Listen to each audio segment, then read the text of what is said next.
The rain-slicked Seattle streets blurred into a watercolor of neon and regret as I clutched Max's leash. His golden fur matted from the downpour, while Jordan's final text lit up my phone like a grenade. "I'm sorry, Alex. It's not you, it's the algorithm." I dropped to my knees right there on the sidewalk outside my apartment building, the kind of kneel that scrapes your jeans raw against the concrete, and sobbed into Max's neck as a passing barista shot me that pitying Pacific Northwest glance, umbrella tilted like a shield from my unraveling.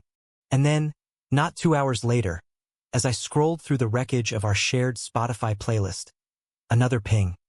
"Hey, can you send a pic of Max? Missed that goofy grin. THX. From the man who just traded our 5 years for a viral dance trend and a girl with 200K followers. That was the night the city swallowed me whole, or maybe I swallowed it, choking on overpriced lattes and the ghost of what we'd built in this gray corner of America, where dreams dissolve faster than the morning fog rolling off Puget Sound." Max nudged my hand with his wet nose, his brown eyes the only anchor in the storm, and I wondered if dogs knew about heartbreak, or if they just loved harder because they didn't have TikTok to blame. We'd met in the unlikeliest of places. A dog park in Capitol Hill, back when Seattle still felt like a secret instead of a tech bro playground.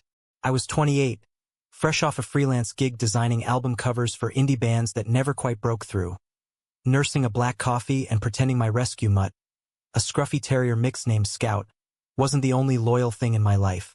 Jordan sauntered in like he'd invented casual, faded Levi's hugging his hips just right, a beanie pulled low over tousled blonde waves, and this golden retriever puppy tumbling at his feet like a fluff ball of chaos. "Whoa, easy there, buddy," he'd laughed, scooping up the pup before it bowled over Scout. His voice had that easy Midwestern lilt, the kind that sneaks up on you like a warm flannel on a chill evening. I couldn't help but grin. "Yours got energy for days." Scout here's more of a philosopher, sits and judges the squirrels. He'd plopped down on the damp grass beside me, puppy gnawing at his shoelace, and extended a hand sticky with what I later learned was his infamous homemade peanut butter dog treats. "Jordan, and this tornado is Max. Just adopted him from the shelter up in Ballard. Figured a dog might cure my wanderlust, or at least give me an excuse to wander less." "Alex," I'd said, shaking his hand, feeling that spark, the one that hits like static from a wool sweater in dry winter air. We talked for hours that afternoon, the sun dipping low behind the evergreens, trading stories about growing up in flyover states he'd escaped and the coastal itch I'd never quite scratched. He was a barista by day, aspiring videographer by night, chasing that elusive content dream in a city where everyone's got a script but no spotlight. I confessed my fear of turning 30 without a portfolio that screamed success. And he just nodded, like he got it, like we were both ships adrift in the same foggy harbor. By the time the park ranger shooed us out at dusk, we'd exchanged numbers, and Max was already humping Scout's leg in what felt like puppy endorsement. Our first date was pizza at a hole-in-the-wall in Fremont, under strings of Edison bulbs that cast everything in amber glow. He showed up with a six-pack of local IPA and a dog-eared copy of On the Road, claiming Kerouac was his spirit animal. But honestly, he admitted over a slice dripping with Daya cheese. Vegan for my sake, though he'd confessed he wasn't strict. I'm more scared of the road ending than starting it. I leaned across the scarred wooden table, heart thumping like bass from the indie rock spilling from the speakers. "Then let's build one that doesn't have to end. You, me, Max, Scout. Road trip to the Olympics or just, here, Seattle's got enough detours." He kissed me then, right there amid the clatter of plates and the scent of garlic and rain-soaked streets wafting in from the open door. It was soft at first, tentative, like testing the waters of a glacial lake, then deeper, his hand cupping the back of my neck with a grip that said stay. Scout and Max sprawled under the table, tails thwacking the floor in rhythm, and for the first time since landing in this city of bridges and baristas, I felt like I belonged to him, to us. Those early months were a blur of stolen weekends and shared dreams. We'd hike the trails in Discovery Park at dawn, Max bounding ahead like he owned the salal bushes, while Jordan filmed goofy vlogs on his iPhone. Me tripping over roots, him narrating in that mock-serious voice. And here we see the noble Alex, defender of graphic design, felled by a single fern. I'd roll my eyes but pull him close at the overlook, the Olympics rising jagged against the horizon like a promise. Nights were spent in my cramped queen and walk-up, take-out tie scattered across the coffee table, binging the Office reruns until we dozed off tangled in thrift store sheets, his heartbeat syncing with mine like the tide pulling back to sea. Scout passed unexpectedly that winter. A tumor we never saw coming, swift as a squall off the Sound. I was wrecked, curled on the couch with a quilt my mom had mailed from Ohio, staring at the empty dog bed like it might swallow me. Jordan didn't say much. He just loaded Max into the Jeep and drove us to the coast, windows down despite the sleet, stopping at roadside diners for clam chowder in sourdough bowls. "He was a good old man," Jordan murmured as we scattered Scout's ashes into the surf at Deception Pass, the wind whipping our scarves. "But look at this guy." He nodded at Max, who was chasing waves with reckless joy. "He's got enough heart for both of them." That was when we decided to make it official. Not a wedding, God no, not in a country still fumbling its way toward equality in pockets, but a pact. We adopted Max together, legally, his papers listing us both as guardians in that tiny lawyer's office downtown, amid stacks of coffee-stained briefs. "Partners in crime," Jordan joked, signing with a flourish. But his eyes were serious, locking on mine like he was vowing more than paperwork. We moved into a craftsman bungalow in Wallingford a year later, the kind with creaky oak floors and a backyard big enough for Max to dig craters under the rhododendrons. I landed a steady gig at a boutique agency in Belltown, designing apps for startups that promised to disrupt everything from coffee delivery to therapy. Jordan's TikTok took off around then. Short clips of him whipping up latte art with Max as co-star, paws on the counter, tongue lolling in that derpy smile that racked up likes like autumn leaves. 15 seconds of fame. He'd laugh, but I saw the hunger in his eyes, the way he'd refresh his feed at 2 a.m., chasing that dopamine hit. I supported him, always, edited his thumbnails late into the night, brainstormed captions that blended his Midwestern charm with Seattle edge. "You're going places, babe," I'd say, pouring him a nightcap of bourbon neat, watching him glow under the desk lamp.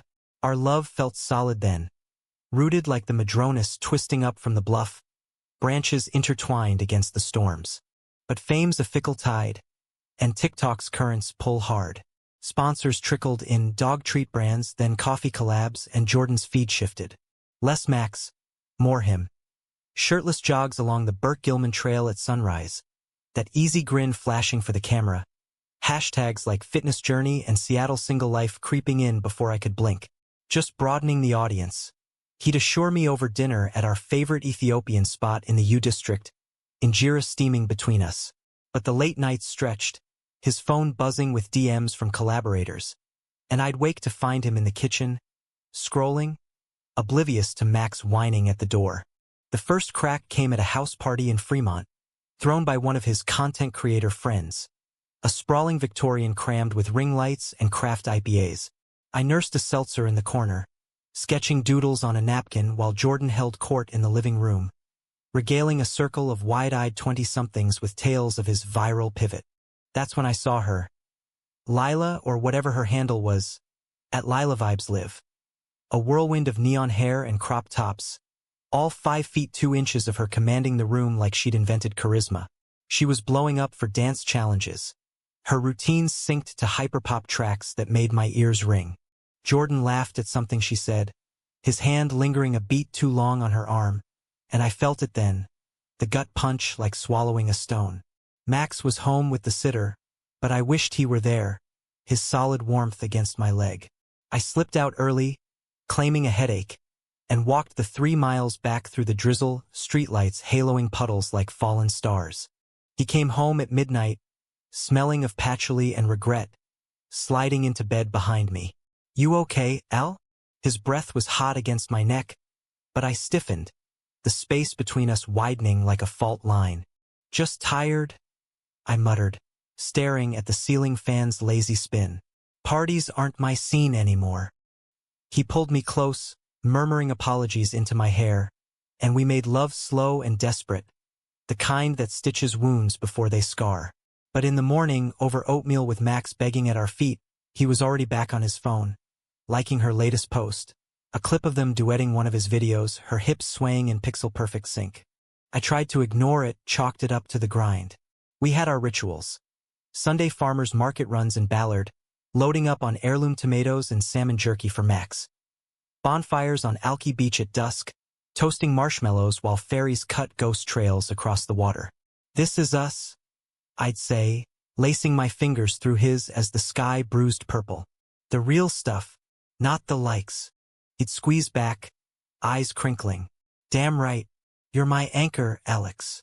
But anchors drag when the ship's too eager to sail. Lila started appearing in his stories. Casual at first, a group hike in the Cascades where she just happened to tag along, her Insta-fame spilling over like glitter. Then collabs, joint lives from coffee shops, her bubbly laugh cutting through his feed like confetti. Followers surged, comments flooded. You two have insane chemistry. Ship it. I confronted him one rainy Tuesday, after finding a text from her on his unlocked screen. Can't wait for our shoot tomorrow. You're a dream collab. We were in the kitchen, Max crunching kibble in his bowl, the scent of curry simmering on the stove. My attempt at normalcy. Who's the dream, Jordan? I asked, voice steady as I could manage, holding up the phone like evidence in a trial. He froze, spoon midway to his mouth. It's nothing, babe. Professional. She's got this massive audience. It's exposure. Exposure. The word tasted bitter, like oversteeped tea. You think I don't see the comments? The way you light up around her. He set the spoon down, reaching for my hand, but I pulled back. Alex, come on. You're the one I come home to. The one with the bungalow and Max and us. But us felt like a hashtag now ephemeral.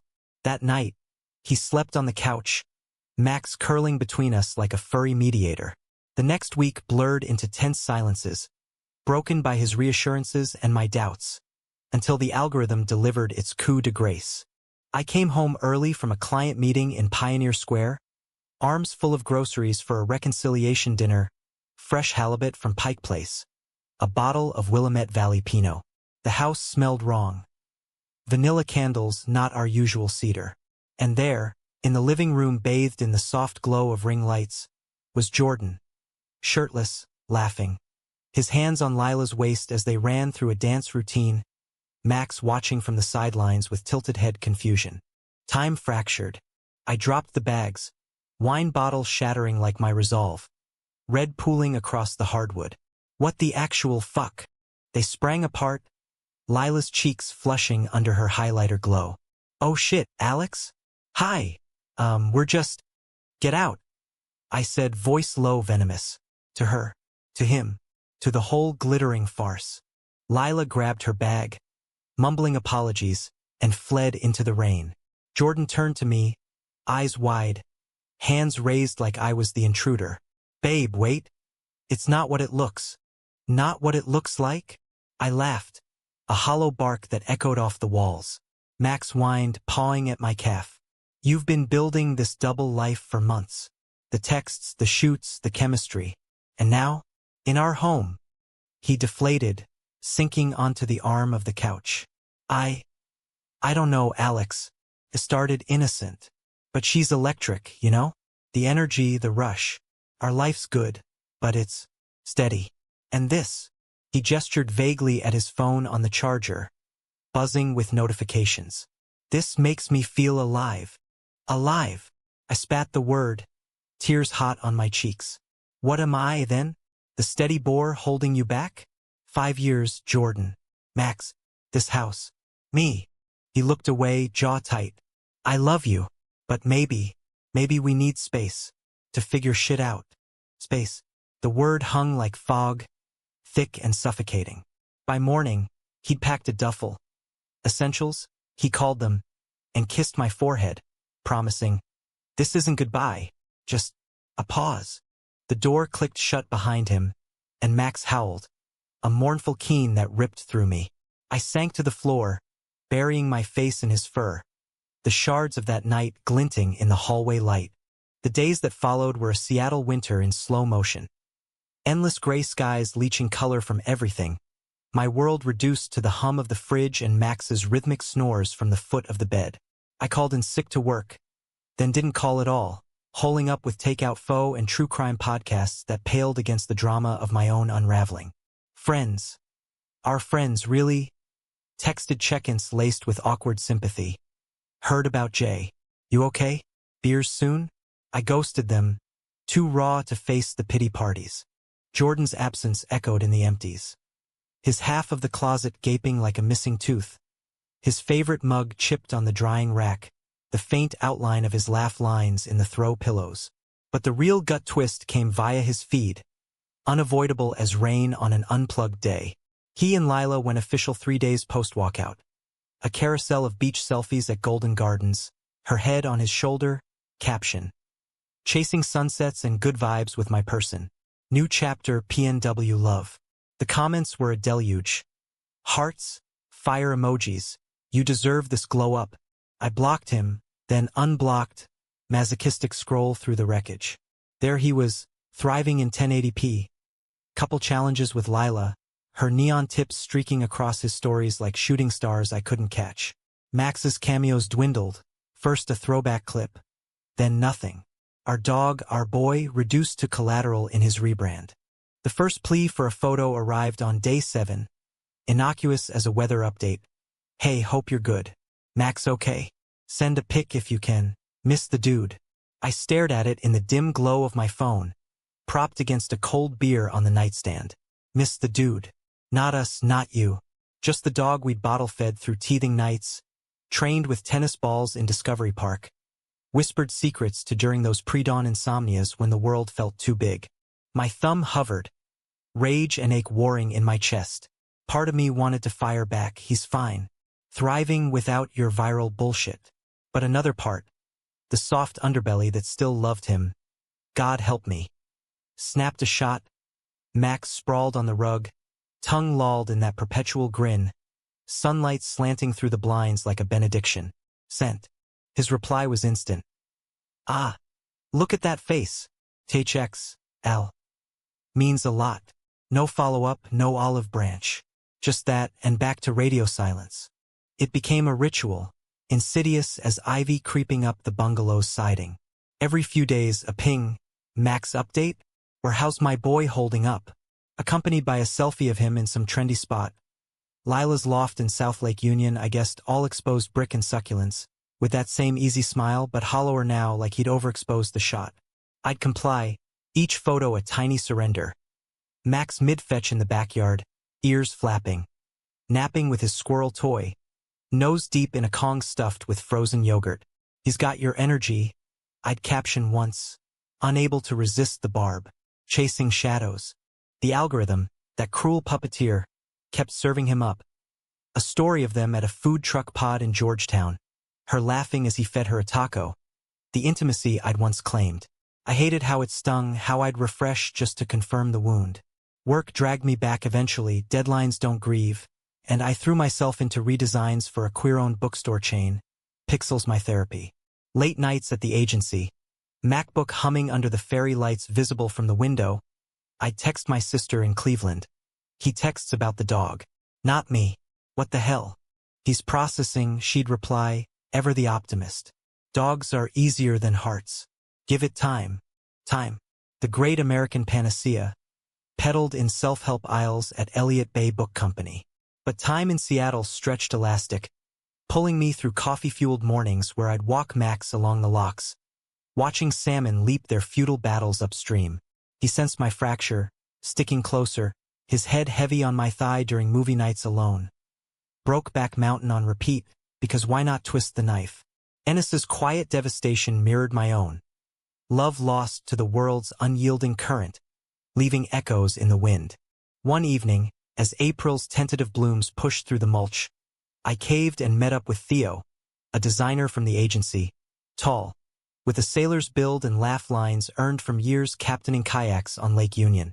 We'd flirted over Slack threads, harmless banter about font kerning and bad client briefs. Drinks? He'd messaged. No pressure, just company. We ended up at a dive in Belltown, darts and jukebox country crooning low. Theo bought the first round, whiskey sours, tart as regret, and listened without interrupting as I spilled. The meet cute, the bungalow dreams, the shatter of that ring-lit betrayal. Max's photo chain, the absurdity of it. He whistled low, chalking his cue. That's some next-level emotional whiplash.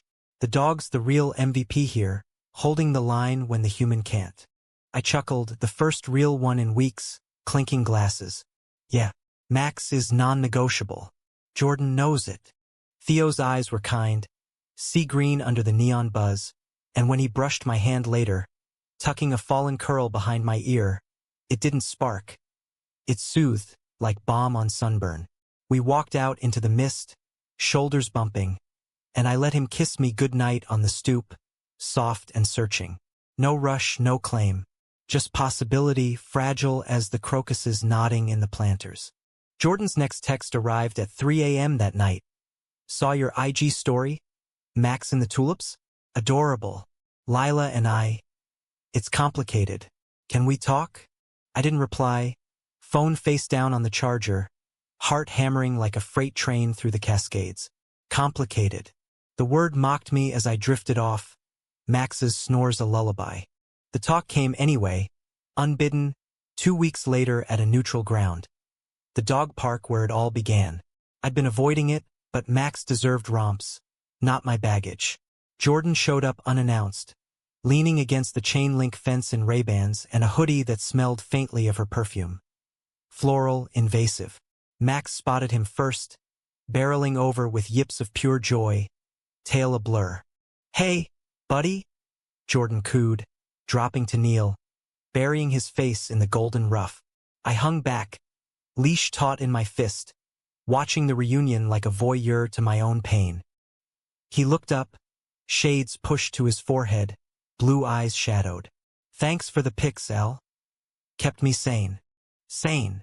I crossed my arms, gravel crunching under my boots. While you're out there living your best influencer life?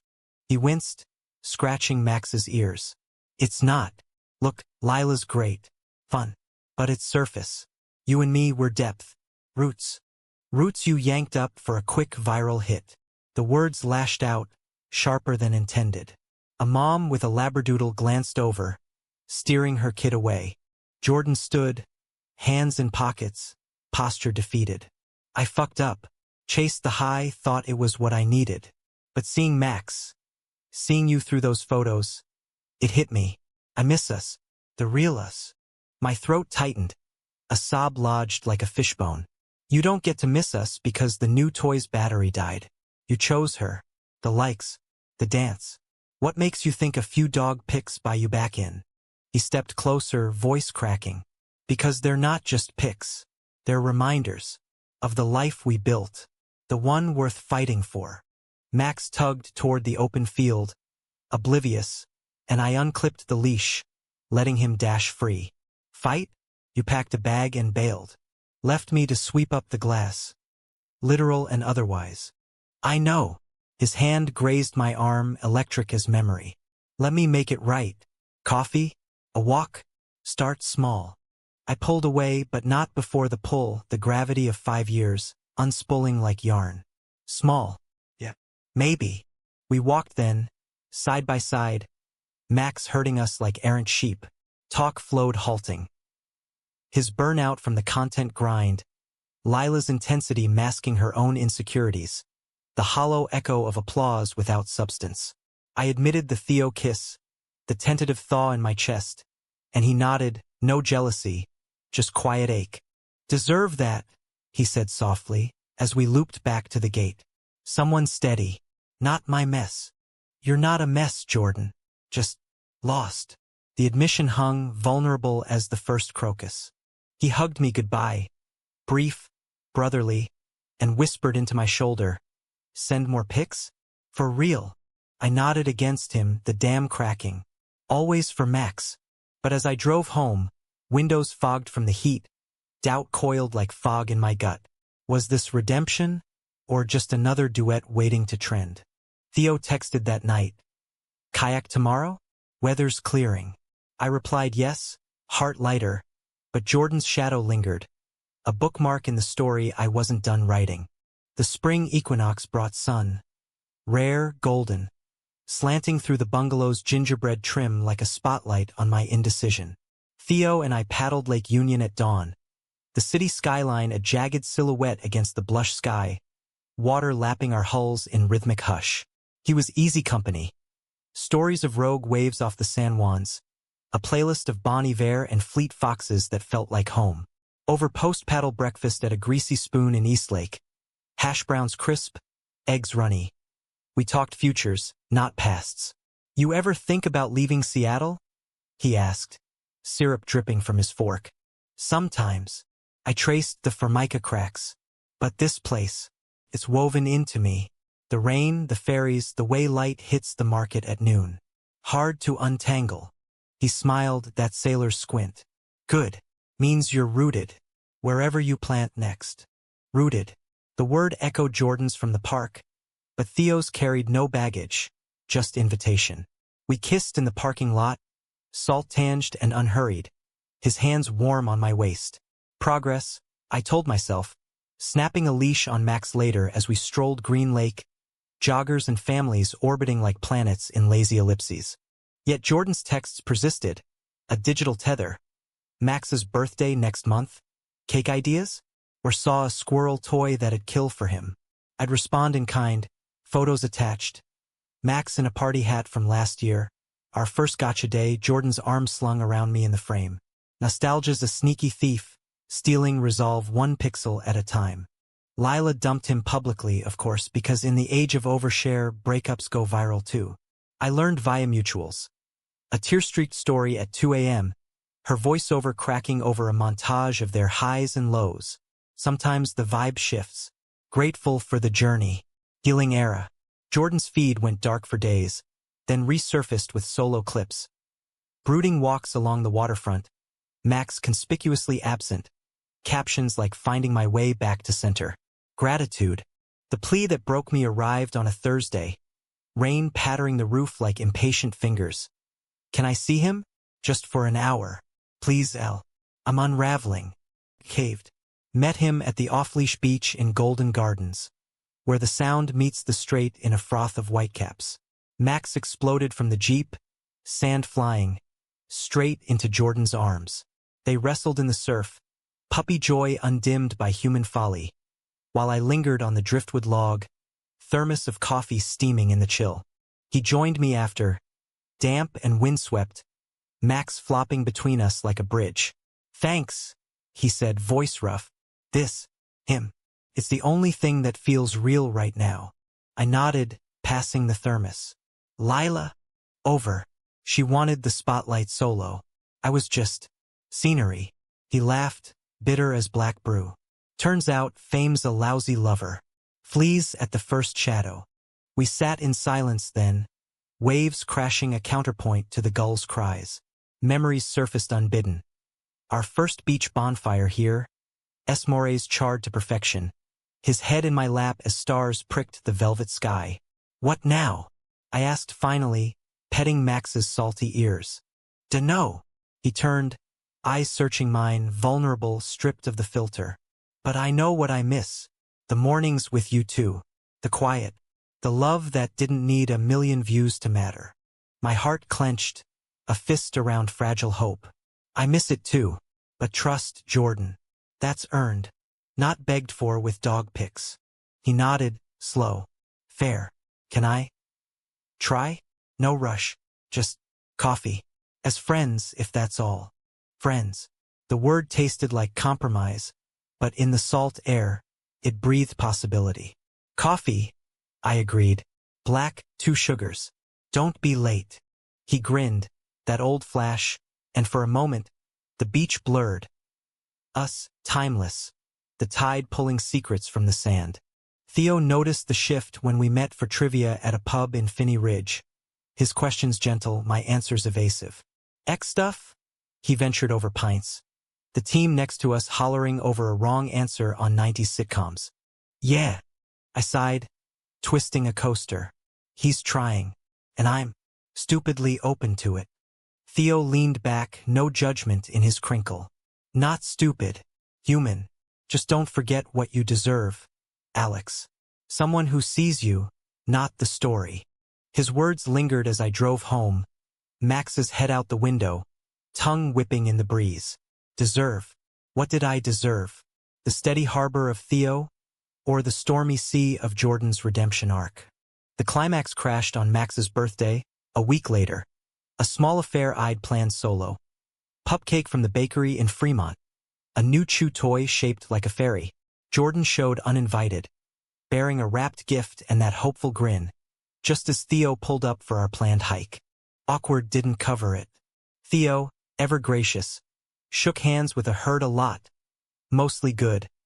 While Jordan's jaw ticked, eyes flicking between us like a glitchy edit. Max, bless him, mediated with sloppy kisses, oblivious to the tension coiling like driftwood in the tide. We let him in for cake. Vanilla frosted, Max devouring his share with glee, conversation stilted over decaf.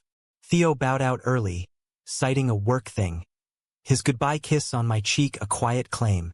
Jordan lingered, washing dishes with mechanical precision, suds bubbling like unspoken words. He's nice, he said finally, drying a plate. Theo. Real. Yeah. I leaned against the counter, arms crossed. He is. Jordan set the plate down, turning to face me. Close. Too close. The air humming. I don't want nice, Alex. I want you. The mess, the depth, the everything. I was scared, of settling, of fading. But losing you? That's the real fade to black. His hand found mine, thumb tracing knuckles, and the dam burst. Not tears, but truth. You hurt me, Jordan. Deep. But I see you now, flailing, human. And God, I still love you. Stupidly. He kissed me then, not desperate, but anchored. Lips salt-kissed from the beach, hands framing my face like a director's close-up. We broke apart breathless, Max watching with judgmental side-eye. Slow, I whispered. Earn it. Every day, he vowed. Theo bowed out gracefully a week later, over kayaks again. Go chase your roots, Alex. I'll be here, paddling steady. No bitterness, just that sailor's squint, wishing fair winds. Jordan moved back in fits and starts. A toothbrush reclaimed, then weekends rebuilding. He culled his feed, no more collabs, just honest clips of us. Walks in Volunteer Park, Max chasing frisbees under cherry blossoms, caption simple as home. No filter needed. Seattle's summer arrived late. As always, blue skies stretched taut, ferries slicing silver paths. We hosted a barbecue in the backyard, friends circling wagons. Laughter over grilled veggie skewers, Max begging scraps under the picnic table. Jordan caught my eye across the fire pit, flames dancing in his blues, and mouthed thank you. For what? The second chance? The dog who'd bridged our abyss? Or the humanistic grace of forgiveness? Not erasure, but evolution. As dusk fell, stars pricking the canopy, I pulled him aside to the rhododendrons, their blooms heavy with promise. This, I said, hand on his chest, feeling the steady thump, is the real viral. Us, unscripted. He smiled, pulling me close. Infinite loops. You, me, Max forever trending. And in that American heartland of reinvention, where rain yields to sun, and hearts, bruised but unbroken, find their way home, we scrolled forward, together.